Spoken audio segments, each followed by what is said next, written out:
इस वक्त मैं मौजूद हूँ धनबाद के अशरफी अस्पताल में। आपको बता दें कि आज यहाँ पर मारपीट की घटना को अंजाम दिया गया है। मामला जुड़ा हुआ है कि एक बच्ची जो कि 2 साल उसकी उम्र बताई जा रही है, वो आईसीयू में पिछले 3 दिनों से एडमिट थी। आज डिस्चार्ज होने वाली थी, डिहाइड्रेशन की प्रॉब्लम थी, लेकिन उस बच्ची के साथ जो उसके घर के लोग थे, जो परिजन यहाँ पर मौजूद थे, उन लोगों के द्वारा यहाँ के एक स्टाफ के साथ बदसलूकी की और साथ ही साथ उसे बहुत ही पीटा गया। ये पूरी घटना सुबह 6 से 7 बजे के बीच की बताई जा रही है, जिसके बाद से अस्पताल के जितने स्टाफ थे वो काफ़ी उग्र हो गए। उन्होंने साफ तौर पर कहा कि वो इस तरह से काम नहीं करेंगे और स्ट्राइक की घोषणा कर दी। इसके बाद से ही जब इन लोगों ने वापस से उन लोगों से बातचीत करने की कोशिश की तो उन लोगों के द्वारा काफ़ी बुरा रिस्पांस देखने को मिला। आपको बता दें कि ये पहली बार नहीं बल्कि तीसरी बार इस घटना को अंजाम इन्हीं लोगों के द्वारा दिया गया है।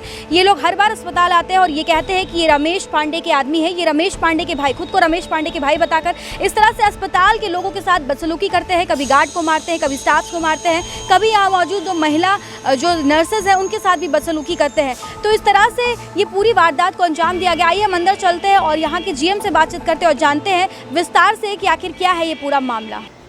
देखिए, मारपीट की कोई वजह नहीं हुई। एक पेशेंट एडमिट है हमारे यहाँ और उनके अटेंडेंट ड्रिंक करके आए और वो उस नशे की हालत में उनको शायद समझ में नहीं आ रहा है कि वो क्या कर रहे हैं। हमारे एक स्टाफ को उन्होंने बुरी तरह से मारा।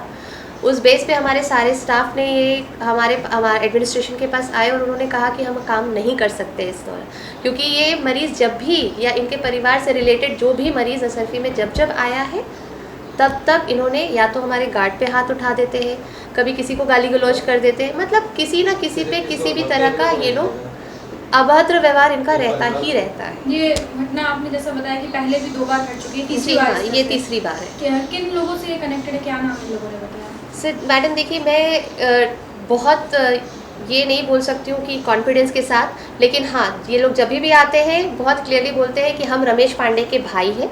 इनका जो एडमिट है, इनके फादर का नाम मंटू कुमार पांडे है, एक विवेकानंद है, ठीक है। तो ये लोग जो आते हैं और कहते हैं कि हम रमेश पांडे के लोग हैं, हम रमेश पांडे के भाई हैं। और मेरी रमेश पांडे जी से आज बात भी हुई थी, उनसे मैंने रिक्वेस्ट भी किया था। हम कभी भी नहीं चाहते हैं, क्योंकि ये हॉस्पिटल है, यहाँ पे दूर दूर से लोग आते हैं और परेशान होते हैं, और यहाँ की पूरी टीम लगी हुई है। किसी भी हॉस्पिटल की टीम अपने घर परिवार को छोड़ करके दिन रात यहाँ दूसरों की सेवा में लगे हुए हैं। उसके बाद हमें इस तरह का व्यवहार अगर सहना पड़ता है तो मुझे लगता है कि धनबाद के लोगों के साथ के कभी तरक्की की तरफ वो जाएंगे ही। ये जब उन लोगों ने जो ड्रिंक करके सुबह ही करीब 6 साढ़े 6 बजे आपने बताया कि आपने स्टाफ के साथ मारपीट की, फिर दोबारा जब पुलिस आई है 10 बजे के आसपास, तो उस दौरान फिर वापस से क्या स्थिति हुई कि पुलिस की वर्दी पर भी उन्होंने? देखिए, बहस हो रही थी क्योंकि वो नशे की हालत में थे। वो मुझसे बार बार यही कह रहे थे, आपसे बात हो गई ना, ठीक है, क्या है, क्योंकि हम उनसे कह रहे थे कि आप प्लीज़ अपने बच्चे को किसी हायर सेंटर पे ले जाए, आईसीयू में है आपका बच्चा, स्टाफ मेरा स्ट्राइक पे चला गया है।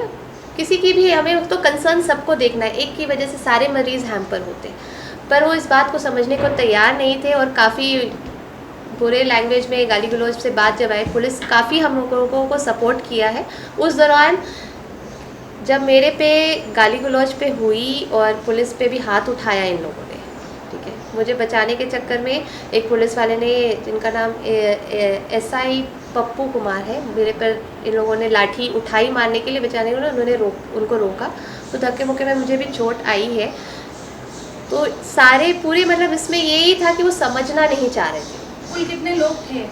पहले तो 4 लोग थे, फिर बाद में और भी लोग 4-5 लोग और आए थे, और फिर बंदूक और डंडा वगैरह सब लेकर के आए थे। तो जैसा कि आपने सुना, जब हमने यहाँ की GM स्वाति सिन्हा से बातचीत की तो उन्होंने हमें बताया कि ये पहली बार नहीं बल्कि तीसरी बार इन लोगों के द्वारा इस तरह की घटना को अंजाम दिया गया है। ये सभी जब भी अस्पताल आते हैं खुद को रमेश पांडे का आदमी बताते हैं। इन्होंने ये भी बताया कि इन्होंने आज रमेश पांडे से बातचीत भी की तो उन्होंने भी इस बात को कबूला है। उन्होंने कहा कि गलती हो गई है इन लोगों से, जबकि सबसे बड़ी बात यह है कि लगातार इस तरह से गुंडागर्दी की जा रही है धनबाद में अस्पताल जैसे जगह पर, जिससे कि बाकी जो मरीज़ है और उनके परिजन, उन्हें भी परेशानी हो रही है। आपको बता दें कि रमेश रमेश पांडे झरिया के रहने वाले हैं और भाजपा के नेता हैं, लेकिन रमेश पांडे के नाम पे लगातार इस तरह से लोग यहाँ अस्पताल में आते हैं और हो हंगामा करते हैं, बाकी जो स्टाफ हैं उन्हें परेशान करते हैं, जो बाकी मरीज हैं उन्हें परेशान करते हैं। ऐसे में अस्पताल का जो माहौल है वो काफ़ी बिगड़ता जा रहा है। लोग अपने आप को सुरक्षित महसूस नहीं करते, क्योंकि बता दें कि अस्पताल एक ऐसा जगह है जहाँ पर लोग इलाज करवाने पहुँचते हैं, सभी के पास अपनी अलग अलग समस्या होती है, और अगर ऐसी जगह पर इस तरह की घटना को अंजाम दिया जाए तो वाकई में एक बहुत बड़ा प्रश्न। आपको बता दें कि जब 10 बजे इन लोगों ने पुलिस को बुलाया तो यहाँ पर पुलिस वालों के साथ भी मारपीट की गई है, जो अपने आप में एक बहुत बड़ी बात है कि पुलिस वालों के साथ भी यहाँ पर मारपीट की गई, उनके ऊपर भी हाथ उठाया गया, हाथापाई की स्थिति बनी रही। और अभी फिलहाल आपको हम बता दें कि 2 गाड़ियाँ यहाँ से जब्त की गई है, मामला जो है ये दर्ज हो चुका है। अब देखते हैं कि आगे इस पूरे मामले पर क्या कुछ कार्रवाई होती है, लेकिन सबसे बड़ी बात यह है कि धनबाद में आखिर कब तक इस तरह की स्थिति बनी रहेगी। अब देखते हैं कि इस पूरे मामले पर क्या कुछ निष्कर्ष निकलता है, और ये जो गुंडा राज यहाँ धनबाद में चल रहा है क्या इस पर विराम लगता है। अपने सहयोगी प्रकाश के साथ Shambhavi Singh, the news post, Dhanbad.